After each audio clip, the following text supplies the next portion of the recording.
All right, everybody. We are live with the Combatcast Holiday Edition, episode 101. We could have celebrated 100 a little bit last week. We just found out. We're working. We're busy working. What do you want? That's right. No time to celebrate. Keep going. Why don't we tell people what we got coming up first? All right, June 3rd, UFC Fight Night. Cara France versus Albazi. It's a big flyweight matchup. Then June 10th, UFC 289, Nunes versus Aldana. We talked about it before. Maybe the least excited I've been for a pay-per-view in a while. Some of the other fights on the card are good, though. And then June 17th, UFC Fight Night, Vettori versus Cannonier, middleweight division. Goliaths. Very excited for that one. Yeah, no, that should be really good. I wanted to get into right before we came on air. You started talking about this past week's card, which I didn't get a chance to watch, but I was out, and it was funny because I didn't tell you this, but I got a text, obviously from you guys in my group text. It's always like, "Man, Dern's looking strike," strike. And a buddy of mine who's always just kind of sarcasm, and I knew something was up, and he's like, "I'm concerned about Angela Hill," and I'm like, okay, something's not going well here for Angela Hill. And I just made the joke. I was like, I heard she got hit. And he's like, she got hit a lot. She is very tough. She definitely proved how tough she was because she took a real ass whooping. Mackenzie talked about it a little bit during fight week, but she's, going through a divorce and, she's struggling with it or whatever. And the commentators, are saying that, this is her new thing. She's divorced Dern. She had an intensity that she's absolutely never shown in the octagon before, an aggressiveness, just like really wanting to, it seemed like she really wanted to hurt Angela Hill. She was taking out all her frustration on her. She didn't get the finish, but I think a lot of that was credited to Hill. She was very tough and hung in there.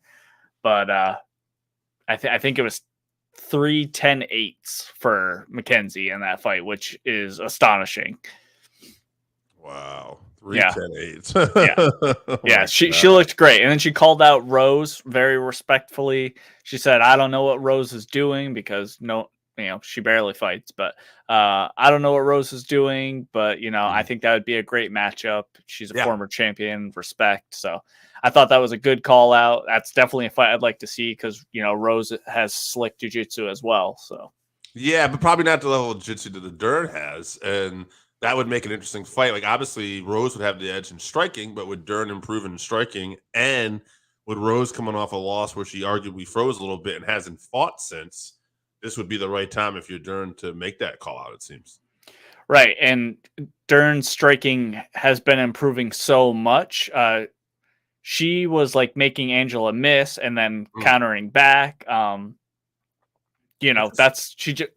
Perillo really has been adding to her striking game, and every single fight is just like exponentially better. So Rose would be a tough test on the feet. I would think Angela has more power, but Rose is very slick, especially defensively with her footwork. So it might be tough for Mackenzie to get to her. Her best bet would be, strike into a takedown. But yeah, interesting. Well, I hope they make the fight. Honestly, I think that would be a good fight. Could headline a fight night card, or be a great addition to any pay-per-view card they would have for sure.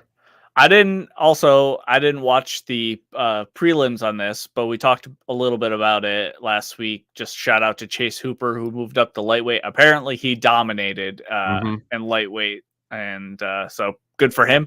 I'm going to go back and watch that fight for sure because I am a Chase fan. So I'm glad that he got back on track and looked really good in a new weight class. So only one decision on his main card too, other than the main event. There were some comeback wins and stuff too. Yeah, Buckley got a finish. I saw Carlos Diego Ferreira. I saw that knockout. That Michael Chandler knockout Michael Johnson knockout was very bad. His toes were curled. He was stiff. It was a bummer to see him like that, but great knockout. The guy's a jiu-jitsu guy also, so he was like, "Oh, I like knocking people out, though." Yeah, good for him, man. So this week we decided we were going to do, just because it's the holiday, we're running around. This is a quick episode, 5 fights we want to see made in MMA. And we didn't talk about it. I kind of took mine a little all over the place. So sometimes we'll agree. I don't know if we'll have any that we'll agree on today, but if we do, we can just talk about it together. So you want me to go first? I'll go first. Mine's very UFC centric. So. Oh, me too. Yeah. Okay. All right. So first one I got, because this fight hasn't actually been announced yet. I'm excited. Yeah, Conor and Chandler. I really want to see that fight. Me too. I started watching Conor's documentary on Netflix. It starts right after the Floyd Mayweather thing, which is kind of where I started to dislike him. Yeah. So it's nice to get a little bit behind the scenes. I'm only halfway through, but it's very well done. I don't know if it's going to make me a Conor fan again or anything like that, but it does make me remember the come up for Conor, which I did enjoy. So check it out. It also, this is the only time I'm considering watching Tough. I'm pretty sure that it's, starting up soon. It's going to be on ESPN, which hopefully means we'll be on ESPN Plus and I'll be able to watch it. But, I got to see what's going on between those two. Yeah, no. I agree with everything you just said. And I will just add on that just because I have this fight as well. I'll just piggyback off that. I'll just say that, and I feel the same way. Like I've kind of, as a fan, started disliking Conor a little bit. And just over enough. Like the Poirier loss, where he was insulting his wife, and it's like, I like one thing about Conor I liked in the come up was that if he did lose a fight, he always gave respect to his opponents afterwards. Like there was this mental warfare beforehand, but if he got bested, he was like, okay, you got me. Where like immediately after this fight, he did not do that. And he went on defensive. And I thought, that's a chink in the armor right there. You should watch the documentary that is addressed. So okay, interesting. So I'm already interested in that. I'm glad we said that. And the only thing I just wanted to add on that was that I will say, not even as a Conor fan, but just as a fan of MMA and UFC, I'm very curious and I want this fight to be made. And I do have my doubts that it's going to be made too. I'm like 50-50 on it. I'm feeling a little more secure now, but I still have my doubts. But I want to be made because I also still want to see where Conor actually is at. Like, like he's walked away now a little bit, some time off here. And it's like, to me, this is make or break. Like he's going to come back and he can put on a hell of a performance, or we're going to see someone who just doesn't have what it takes anymore at this high level, and I want to see that. I want to know where he's at. Right. Yeah. He was so great. And, it's hard to be the best when you're sleeping in satin sheets. Sort of scenario. So, he has a desire to be a fighter, but is it strong enough to make him make all the sacrifices that you need to make to be a world champion? So, he's definitely going to get tested in there for sure. So excited. Hopefully that one happens. That one's the most likely for sure. So let's move on to next on my list. Probably not on your list. Erin Blanchfield versus Alexa Grasso. I know that they're talking about giving Valentina another rematch. I know that's in the works, but let's just throw that out or say Alexa wins the rematch or whatever. I would like to see Erin get her shot. So really, whoever the flyweight champion is, I want to see Erin Blanchfield fight them for the belt. I think she's ready. Yeah, I mean, great fight. If it happens, it's realistic at some point.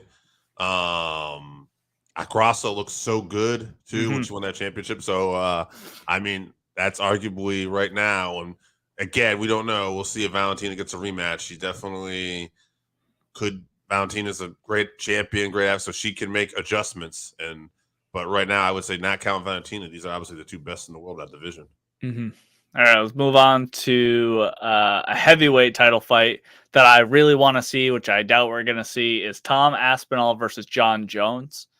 I don't think John Jones is interested in that. He seems to only be interested in the Stipe fight, and then if they can get a Francis to happen somehow, that's looking less and less likely every day that he's going to come back, seeing as how he, has equity in PFL and all that. I don't see him coming to the UFC and fighting again now, but I think Aspinall is good enough everywhere to test John Jones. He's explosive, and he's confident. So that's one I want to see. I think he could test John for sure. Yeah. Did you see the thing that came out today? I don't know if you did, where the PFL owner basically responded to Dana White. Dana White was not. Dana White also in the extended clip says he wasn't. He's not talking smack about the PFL. He says, "I'll be happy to talk smack about people I don't like. I've done it before. Oscar De La Hoya, whoever owned Bellator before Scott Coker. I remember he did that with him too. But he said they've always been respectful. Nothing. But he says I don't understand the business model of what they're doing here, and taking a lot of money out. And the guy from PFL put out a little thing in 2018. Blockbuster CEO had put out, Netflix is not our competition. They're not even on our radar. And he put down 2023 Dana White. So I thought it was a funny quote, but I mean, to Dana's point, like these guys are spending a lot of money for a company that doesn't have, a thriving pay-per-view business. They're not selling, they're not getting major ticket sales. They're not pulling in huge TV ratings. So you do wonder where this is eventually going. I mean, I want PFL to do well. So let's just put that out there. But I do think MMA is coming to a crossroads with the fighter pay issue. We didn't really talk about it, but everyone knows the UFC made record-breaking profits last year, and the profit sharing of the athletes went down, which all people did all year was complain about fighter pay, and then they got paid less. So if PFL can put out a reasonably comparable product to the UFC, people will not watch UFC. I just feel like they're, if they can feel ethically better about watching PFL and get the same experience, they would rather watch that. I mean, I would, but the best of the best are in the UFC still right now. So it's a long way. They got a long way. Someone's got to invest a lot of money in this PFL and keep it going for a while. That's the thing. Yeah. Well, yeah, exactly. It's tough to build against, the UFC when they can just buy all the talent, but you're seeing something, some guys are signing over to one championship or PFL or whatever that the UFC is going after, and they're not getting these guys. So we'll see. By the way, I saw something, and we're getting way off track here. We'll get back on your list. But Eddie Alvarez was on they had a little thing on it was on YouTube. I think it's on ESPN Plus too, where it was the before the Ultimate Fighter. And they had different people talking on there, Michael Chandler, and a few other people. But Eddie Alvarez was one of the people they had on there too. And Anik even said, "Congratulations on your recent bare knuckle championship win." And Eddie Alvarez, Underground King, always a pleasure to have. So they didn't run away from stuff that he's doing necessarily, and I thought that was kind of refreshing. And we're giving praise to something else. We're having another guy on here, basically in a somewhat competing promotion, and talking about his experiences and what he could add. Now, granted, it's a YouTube show. I don't know how many people even watch this thing, but I thought it was interesting. So maybe the UFC also was like thinking, maybe we better start having some goodwill with some of these people too. Yeah, possibly. Yeah. It wouldn't be the worst idea, soften the stance a little bit. Now, go. I'm sorry. Let's go back to your list here. All right. So next, I want to see Khamzat versus Robert Whittaker at middleweight. I know that Whittaker's going to be fighting Duplessis, but I'm going to assume he beats him. I don't think, either Izzy or maybe Khamzat are the only people I think that could beat Robert Whittaker. So I want to see Khamzat versus Whittaker, hopefully this year. And then my last one is I kind of picked with my heart. Not really a fair fight. Probably don't really deserve it. But I want to see the winner of Justin Gaethje and Poirier fight Makhachev for the title. Oh, okay. Yeah. No, that's a good fight. I mean, I do too. It's probably more of a heart pick too, Poirier even recently said that you got to give it to Dariush if he wins, right? It seems fair. But even he said afterwards, but of course it's the fight business, not the fair business. So we'll just see what happens. If he goes out there and starches Gaethje, he's getting a title shot. I definitely would. I say it's definitely a possibility. All right, I'm gonna throw my list out here a little bit. I was a little all over the place. Like you, I had Connor Chandler though, like we discussed. Mm-hmm. I put Jones and Nagano down because it's a fight I'd love to see. I would don't like know to when see it's that gonna one. happen, but I mean, at the end of the day, perfect world, big money fight. You know, Francis does his thing, kills it. John does his thing. We get this epic world title fight at heavyweight. Here's one I thought would be a little fun: Justin Gaethje versus Max Holloway. Striker's delight, right? Yeah. Yeah, I mean, I think Max could make lightweight no problem and beyond. And I'd love to see him with Gaethje because I feel like they're both kind of, even though I know Gaethje's working on it, but they're both kind of volume. They like to throw a lot of punches out there. So, and also Gaethje will definitely test Max's chin. You know, Max has never been knocked down before. If anyone was going to knock him down, it'd be Gaethje. And also continue my list as I gotta fight something here. I have Habib versus GSP. It's a fight we never got, but I thought I'd love to see this fight if Habib was ever going to come back and we were going to do a special attraction type deal. You know, I think like this would be a fun fight to make. At 170? Yeah. 170 for sure. Yeah, that would be excellent. I would love to see that one. As the time goes on, it's less and less likely because GSP is older and you know Khabib's out and seems to be happy being out, but that would have been an excellent fight. Absolutely. I got one just to not be all UFC. Cyborg versus Kayla Harrison. PFL and Bellator work together. It's the biggest woman fight you can make outside of UFC. Let's make it happen. Yeah. Who doesn't want to see that one? That'd be great. Absolutely. And I'll give you one extra, only because I realized that Joe had put up a picture of Nate Diaz for this, and we didn't have any Nate Diaz. So I'm going to throw something fun, just a little out there.